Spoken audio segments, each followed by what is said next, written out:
Et bon, nous voici rendus enfin à la page tant attendue. Là, bien évidemment, je suis allé dans mon email pour activer le lien pour enfin avoir accès à mon compte sur la plateforme Québec en tête, n'est-ce pas? Et là, bien évidemment, tu peux voir exactement. Et ce qui est génial, attends, ce qui est génial, c'est que dès que tu rentres automatiquement, tu vois tellement d'offres d'emploi. On n'a même pas encore couvert ce sujet-là. Ça, ce sera le sujet pour une prochaine vidéo. On va aller dans la catégorie études. Tu cliques sur l'entête études. Quel niveau d'études ciblez-vous? Très important. Es-tu au collège? Es-tu à la formation professionnelle? Ça, c'est à toi de le savoir. C'est pas à moi de savoir qu'est-ce qui est meilleur pour toi. Ne venez pas, ne venez pas me demander la question. Est-ce que tu penses que je devrais faire la formation professionnelle? Je ne sais pas. Qu'est-ce que tu veux faire de ta vie? C'est à toi de décider. Moi, je ne peux que t'éclairer sur comment passer à travers ce fouillis-là.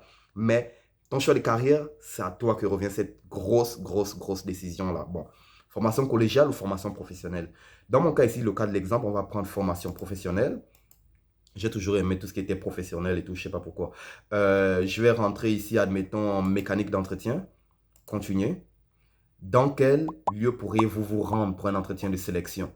Bien évidemment, il n'y a pas d'autre. En tant que je peux aller rien d'autre qu'en ligne, vidéoconférence. OK. Continuer. Et là, ça m'amène ici. Maintenant, ça me sort tous les établissements qui sont en rapport avec mon choix de sélection d'un peu plus tôt. Alors, en DEP, en mécanique, regarde bien. Dans tout, dans toutes les annonces en ce moment, il y a aucun établissement qui est situé à Québec ou à Montréal. Regarde, tout ça, c'est en région. Drummondville, Saint-Georges-de-Beauce, Tête-Fort-Mine. Tout ça, ce sont des régions. Tout ça, ce sont des régions. Saint-Georges-de-Beauce. Pas mon endroit préféré, mais c'est juste pour le cas d'un exemple. On va cliquer là-dessus et on va descendre, demander un entretien. Tu cliques sur demander un entretien. Serez-vous disponible pour un entretien? Oui, non, oui. On va cliquer oui, bien évidemment. Complétez votre profil. Complétez avant de soumettre votre candidature. Vous devez compléter vos profils. Complétez. Et là, tu vas rentrer tes informations professionnelles, ton profil travailleur, ton profil étudiant. Bon, écoute, je vais essayer de sauter les étapes ici. Ça le dit assez bien. Tu n'as pas besoin d'aide rendue à cette étape-là.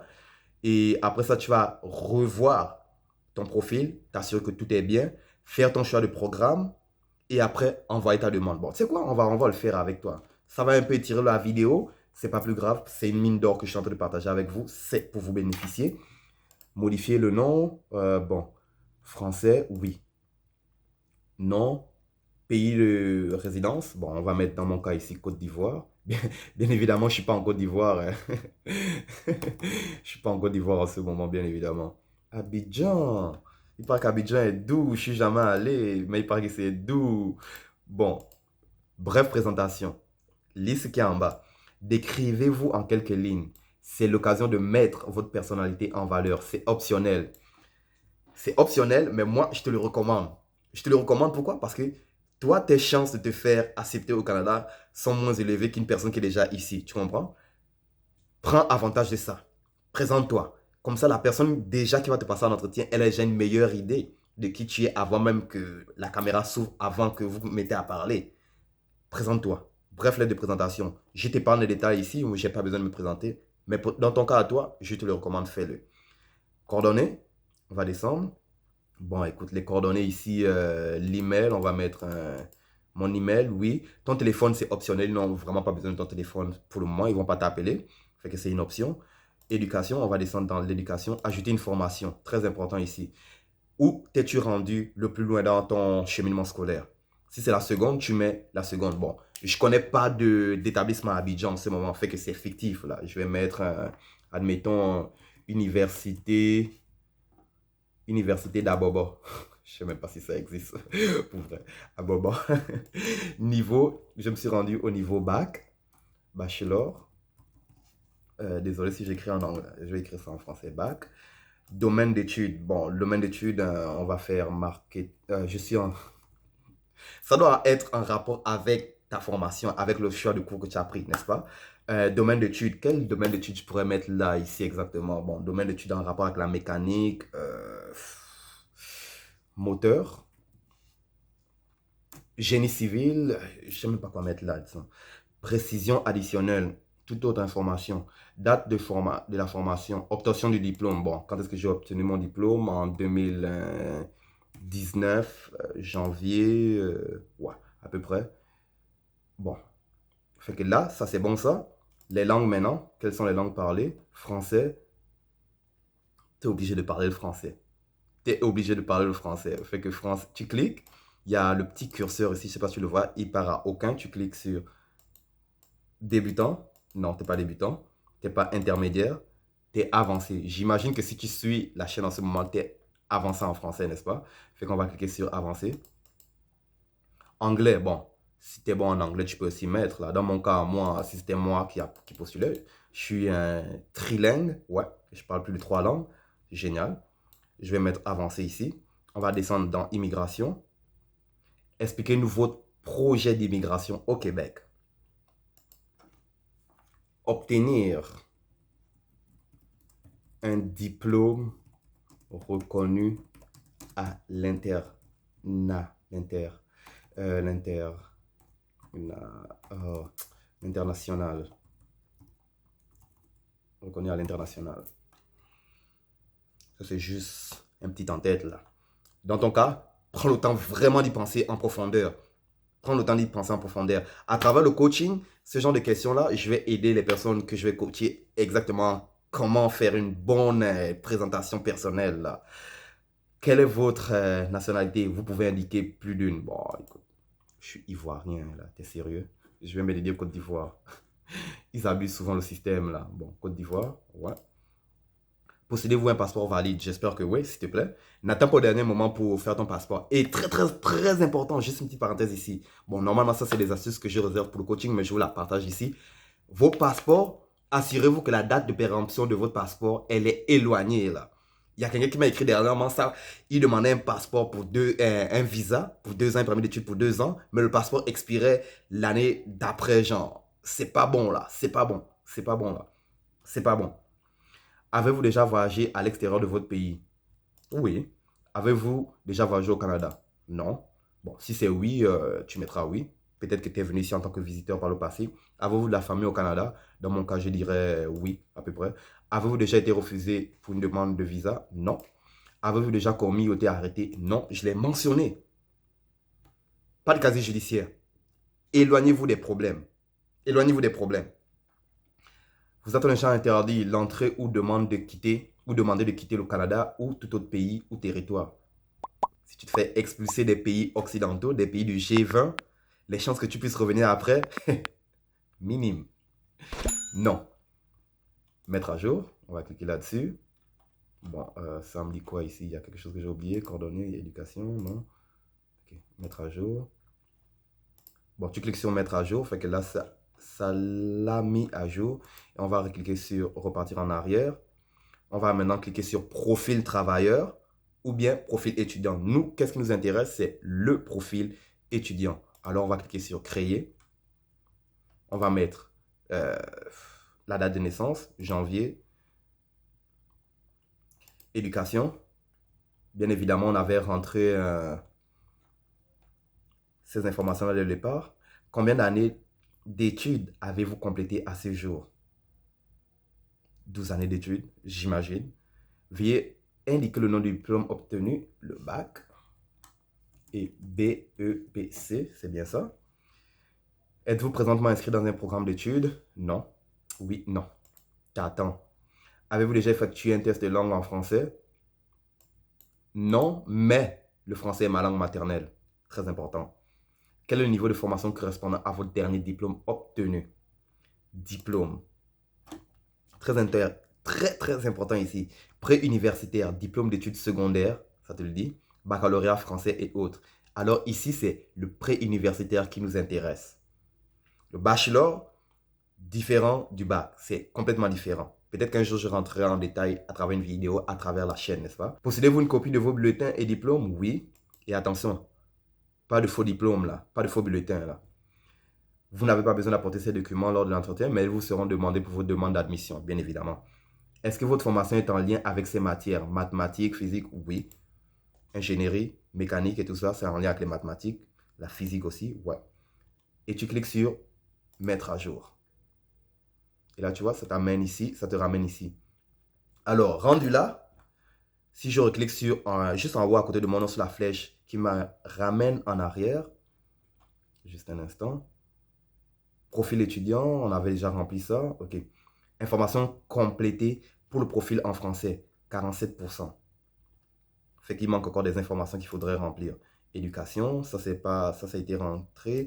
Les finances, ok, les finances. Très très important, tu dois t'assurer que tout a été rempli à 100% pour faire ta demande pour être accepté pour faire l'entrevue là. À propos, parmi les choses suivantes, quelle est la tranche de scolarité? Je ne suis pas en mesure de... On va dire entre 7 et 10 000, à peu près, pour le moment, n'est-ce pas? Qui paiera vos droits de scolarité? Un membre de ma famille en totalité, ça peut être ton père, ta mère et tout, on ne sait jamais.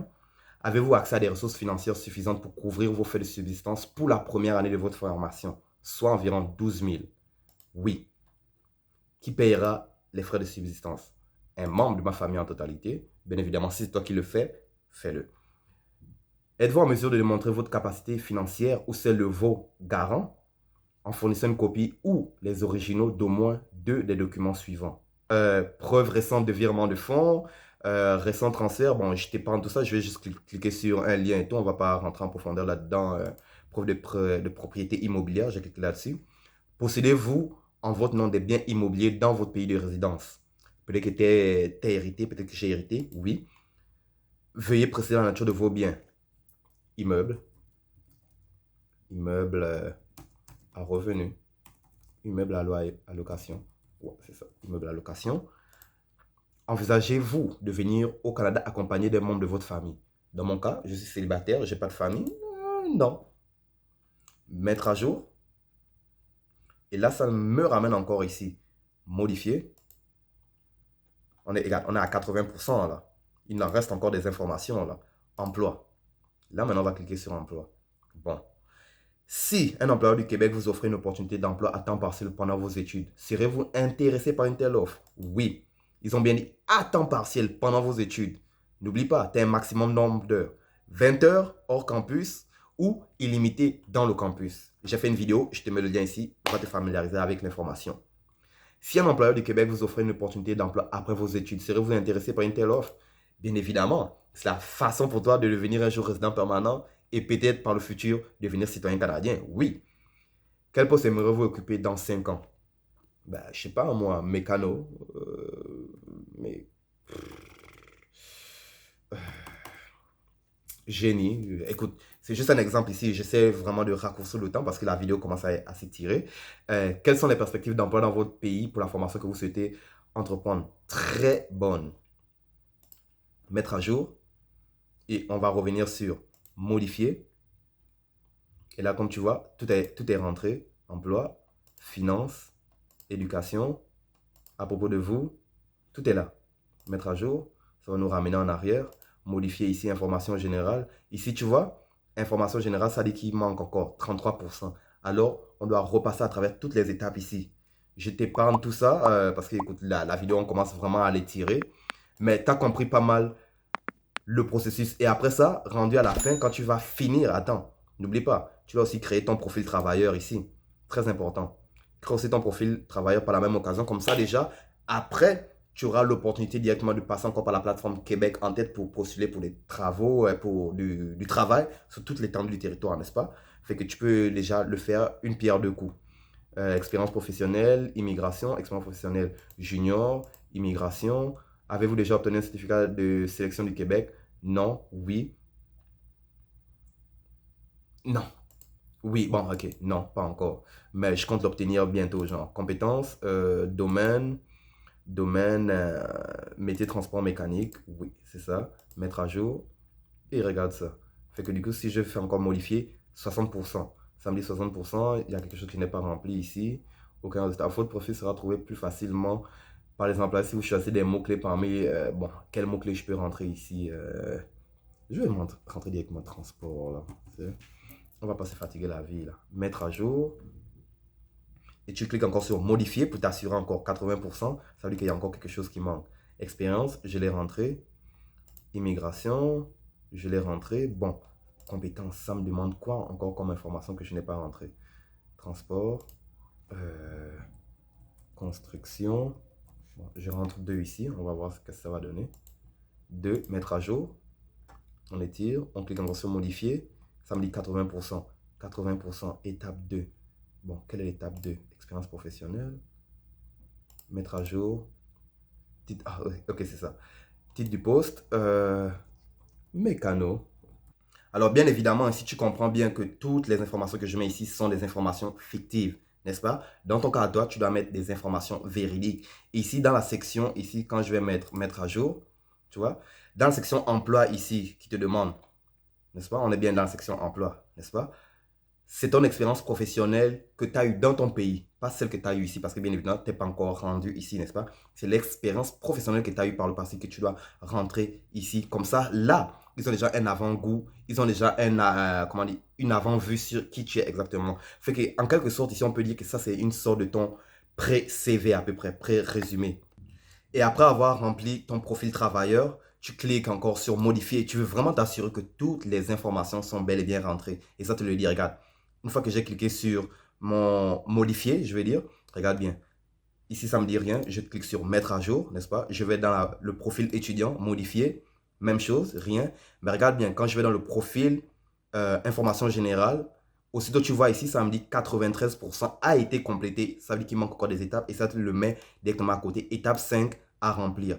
Et l'étape 5, c'est quoi? Quand je descends un peu plus bas, je regarde. Étape 5, immigration. Je vais chercher, ok. Ils me le disent exactement. Expliquez-nous votre projet d'immigration au Canada. Bon, écoute, je vais juste mettre devenir, avoir un diplôme du Canada, mettons. Bien évidemment, ça c'est des détails, des astuces avec, comment dire, ça c'est des détails que je partage en profondeur à travers le coaching que je suis en train de mettre en place là. De retour ici, une fois que j'ai rentré ça, je clique sur mise à jour, regarde bien. Et quand je vais encore cliquer sur modifier, regarde ça. Plus rien. Fait que là, ça veut dire que tout mon profil à 100% a été mis à jour. Je clique encore sur mettre à jour. Et rendu là, je n'ai plus rien à faire. Fait que tout mon profil a été créé. Je fais fermer.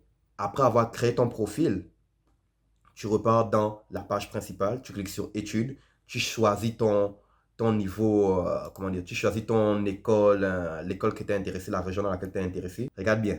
Je vais cliquer sur diplôme d'études collégiales. Ici, c'est un collège. Un collège, comment dire, c'est proche, c'est entre le cégep et la formation professionnelle. Il y a tellement de nuances dans le système d'éducation en Amérique du Nord, c'est incroyable. Mais regarde, je clique sur le diplôme d'études collégiales dans un collège, n'est-ce pas? Regarde bien ça. Demander un entretien, automatiquement. Tu vois, là maintenant, je peux encore faire une demande maintenant. Oui, le 25, révision de votre profil. J'avais déjà créé mon profil, choix de programme. Oui, oui, envoie la demande. Bang, c'est envoyé. Et là maintenant, tu peux directement le voir dans ma candidature ici. J'ai appliqué pour un cégep et j'ai appliqué pour... il est où déjà ma candidature? Désolé, je ne suis pas dans le... Ouais, c'est ça. Ma candidature, regarde bien. J'ai appliqué ici pour le cégep et j'ai appliqué ici pour le collège, qui sont deux institutions complètement différentes. Bref, nous voici rendus à la fin de cette vidéo. Écoute, il y avait tellement d'informations pactées dans cette vidéo-là. Je n'ai pas eu le choix que de le couper en deux parties parce que, écoute, vous avez des choses à faire de votre vie, j'ai des choses à faire de ma vie. C'est très long comme vidéo, quoi. On est rendu passer le 20 minutes à peu près. Il fallait que je le coupe en deux parties. Merci si tu as pu prendre avantage des deux parties et j'espère que tu vas appliquer dès aujourd'hui. Dès que tu vas avoir écouté cette vidéo en totalité, perds pas de temps, applique. On s'occupera de l'argent plus tard. Applique dès maintenant pour passer ton entrevue en ligne. Ça se passe en ce moment. Fait que nous voici rendus à la fin officielle de cette vidéo. Elle était longue, beaucoup d'informations à partager là-dessus. Mais écoute, ça me fait plaisir. Mon but c'est de vous aider car vous m'aidez en retour. Et très important aussi, très important, si tu aimes le contenu de cette vidéo, même si je l'ai séparé en deux parties, s'il te plaît, fais-le moi savoir en appuyant sur le bouton j'aime, en t'abonnant à la chaîne, en activant la cloche de notification pour être avisé aussitôt que la prochaine vidéo va être en ligne. Et crois-moi, c'est une vidéo qui va te plaire parce que ça va être une autre vidéo remplie d'informations qui va t'aider, que ce soit pour investir ou immigrer au Canada. Hey, moi c'est l'Afro-Investisseur Terence, je te retrouve dans la prochaine vidéo, toujours avec plus. À la prochaine.